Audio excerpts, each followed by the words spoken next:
गुलाब लगारी लग तारीखी माग अगमकोट में लैंड माफिया खिलाफ समाज जे अगवान एडवोकेट मोहम्मद हसन लगारी जी अगवानी में हज़ारे माण्हुनि जो एहतजाज जी मुज़ाहिरो।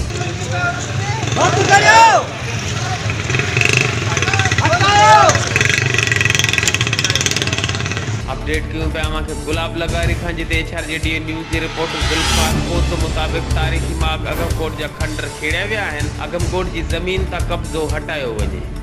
गुलाब लगारी लग तारीखी माग अगमकोट ते कब्ज़ा माफिया जे कब्ज़न खिलाफ हज़ारे माण्हुनि जी रैली कब्ज़ा माफिया हटायो तारीखी माग बचायो जा ज़ोरदार नारा।